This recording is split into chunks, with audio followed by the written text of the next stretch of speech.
Welcome to そうですね, a show where I talk about my two interests, fashion design and learning Japanese together.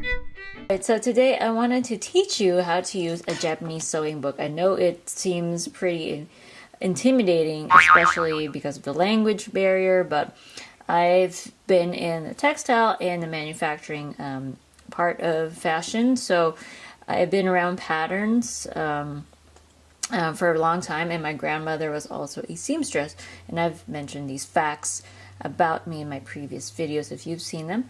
So today I wanted to help you with using this sewing pattern book. It's called the Otomi no Sewing Book 11, which just means Women's Sewing Book number 11. So it actually comes in the series. I got the number 11 series. It says here's the Lolita Fashion, which is the Lolita sewing. I thought it was really cute, so I picked this one up from Kinokuniya. Now, you may or may not have Kinokuniya in your neighborhood, but this is how much it retails for, $18.99 here in the US. If you don't have a Kinokuniya, you could also go online at kinokuniya.com and buy it there, and they have the other series as well. In Japan, you see here that the price is much cheaper. It's 1185 yen desu. So it's about like $11. When I go back to Japan this coming April, I think I'm going to pick me up some more because it's way cheaper than here in the US. Okay, so I'm going to be flipping this around, and then we're going to go start and look at the actual pattern. All right, well, I actually bookmarked this page because I didn't really want to do a review on this video per se. I could do another one as far as the pattern book, but I wanted to focus on the instructions on this video. So I could do another video about the review of this sewing book. But like I said, I just wanted to focus on what is actually on this page. So we're going to zoom in and I'll show you some instructions here. I know if you're not learning Japanese, you're just going to go by the pictures, which is fine. I'm also interested in learning Japanese, so in this show I'm combining both, learning Japanese and doing the fashion, so it's a win-win for me.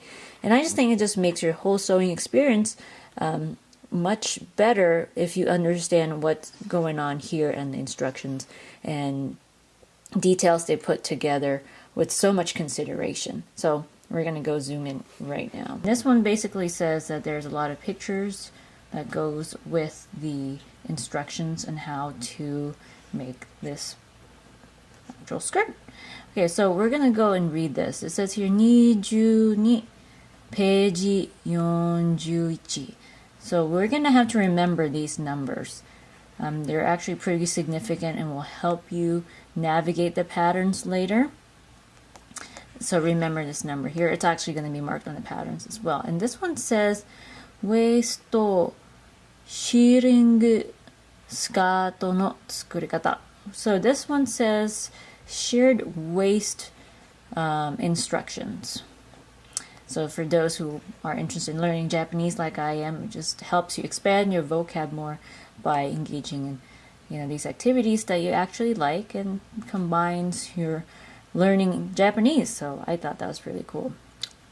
So now here it shows what's pretty cool about this sewing book is that it actually shows the amount of fabric that you need per size. It says small, medium, and large. Unfortunately, the sizes do run small because it is Japanese. They are Japanese sizes. So if you require a larger size, you're going to need to grade them to a bigger size. So just some quick vocab here, what's going on. This basically says self fabric, which is the fabric that you would use for this project, and how much yardage you would need. As you notice, it is in meters and centimeters, so you would have to convert that if you live in the US to yards and inches. Now this one says gomu tape, which is elastic, the elastic band. It also shows you how much elastic you would need, so you don't have to guess. And then resu, and that's lace. So it also shows once again, the measurement and the yardage you would need.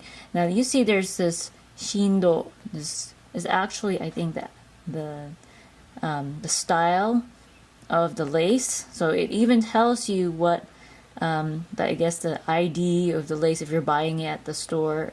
That's the type of lace that we're using for this project, or at least the lace that they are recommending you to use the project. So now we're gonna go over here to the right and you just show you a picture of the finished product. So that's really cool. Now this shows the orientation of how to put the pattern on the fabric. There's some language here I want to show that you're going to see a lot if you're going to use Japanese patterns. Now this one says omote, which is the face of the fabric. You see that there's the graphics back there. Now this one has the orientation of the belt. It says waisto beruto, and this one says skato. It's the actual katakana is going this way, so you could read it. But in actuality, you're gonna have to imagine this. I guess I'm gonna do this for you here. That this is the actual fabric fold. If you notice, there's this character. It's wa. That means that is the fold line. You will see that on the pattern as well. And it is folded, and the selvage is here. And you will notice that the skirt pattern here also has these lines. That is to indicate that there's a fold, and that's very important to remember. I will show you why later when we look at the pattern. And then here you can see that there's this line going horizontally. That's also a fold line for the belt. So just things to remember. And then lastly, I just wanted to show you how considerate they really are. And the pattern books, they actually show you what you will need as far as materials. You have the fabric here. This is the thread. You need thread, lace, and the elastic. Now, if you've had experience sewing with American patterns like Burda, Butterick, and McCall's, they're not as elaborate in the instructions, and I don't think they're as pretty. But I think you wouldn't have that much difficulty if you have experience working with those patterns with these Japanese ones. So now I'm going to take out the pattern and I will see you in just a few. Alright, so this is the actual pattern that comes with the book. I tore it from the back of the book, and as you see, the edges look like some rat chewed on it. So be careful when you tear it from the book. This is not really going to affect the pattern, luckily, but just be mindful of that. I just wanted to show you that on this side it actually has the picture of the 6 garments that you could make from this side of the pattern. I will flip it to show that there are another 6 garments, very briefly, in the back. This is side A and this is side B. So I think that's pretty cool. You get 12 garments that you could make from these patterns. So going back to this, I'll just fold it right. Now here actually has some further instructions on what to do before you go ahead and start going crazy with your DIY project. It says here to go to page 57 to learn how to use these actual patterns. So I've actually had the book already bookmarked to page 57, which you see here, and it just shows you some guidelines on what to do if you are a beginner, if you've never used this book before or these patterns, and I just want to go through that with you guys right now. So it has number 1, it talks about that these patterns are overlapped together. If you've had experience using the American patterns, or if that's all you know, and that's not how our patterns are. You can actually cut them to the size that you need and then just put it on your fabric and go from there. Here, because they're trying to save space and be efficient, that's why it's double-sided. The patterns are overlap, so no cutting. And then we'll move this here, number 2. Obviously, because there's no cutting, you would have to trace. It shows here the tracing method that you would have to employ. I actually use, I'm going to show you what I use for tracing. I use this one right here. I don't know, my camera's going to pick that up right there. This is what I use, the Pellin Crafts and Home Decor Interfacing Tracing Cloths. That's what I actually use to trace these patterns. And then here it shows, I'm going to show you right here, number 3, the numbers that correspond with each pattern, because it could get pretty dizzying when you look at the patterns.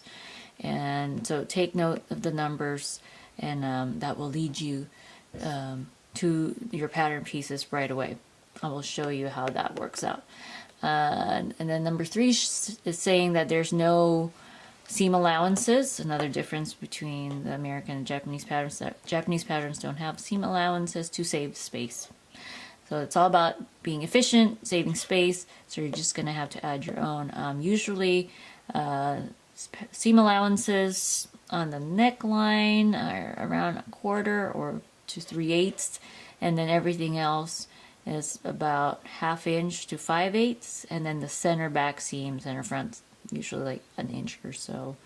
It's really up to you. Now the seam allowance is, the available amount of fabric for you to sew on. That's really what it is. But those are the standard ones. And then finally, it just shows you here how to orient and cut your patterns on your fabric. Ideally, you would cut it on a table, standing like that. But I've seen many people cut fabric on the floor. If you don't have a table, I guess that's fine too. But for precision's sake, I would recommend cutting on a cutting table, just like so. So I will show you now the next page, as the pattern book says here as well, to go to page 58 to talk about sizing and how that works out. I'll flip the page here so you see that. Just gonna move it over, shimmy it over here. You can see the sizes here for different parts of your body. It says here basto, waist, hip, so bust, waist and the hips, shows you where to measure. I think that's pretty basic here. And you see a woman here sitting down to get the crotch measurement. Like I said, it's pretty limited, so your size, it's pretty predetermined what sizes pertain to what, and you're just gonna have to work with what size you fall in. I think mine was kind of in between, so I'm gonna have to use like a medium. Also, another thing here that I thought was pretty interesting, they also show you the stitch length that you would need, also the needle sizes that you would need for different fabrics. It says a polyester, and this is cotton, and even shows I think chiffon, even denim. So that's really cool, I thought.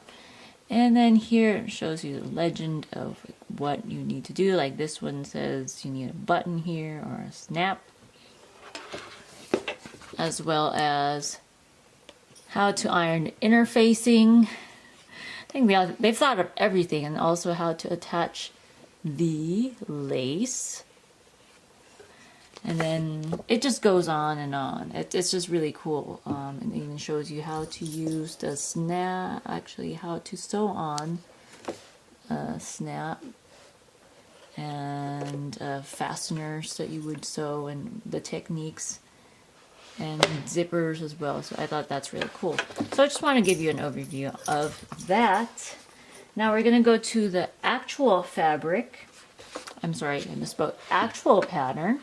And I'm going to open up that monster of a pattern, and I'll get back to you.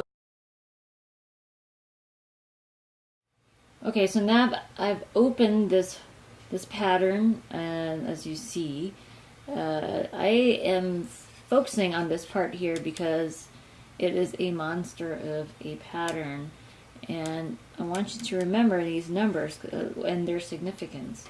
Now this one, in the beginning I mentioned the page 22 and then 41. Now here on page 41, I'll say 41, that actually pertains to the number on the actual pattern. So what we're going to look for is number 41 pertaining to a skirt. Okay? And now we're going to do that right now. But I forgot, I wanted to show you what number 22 actually meant. 22, it shows the finished product, which I thought is really cool. So that's the significance of the page 22, and then it shows you that the pattern number is 41.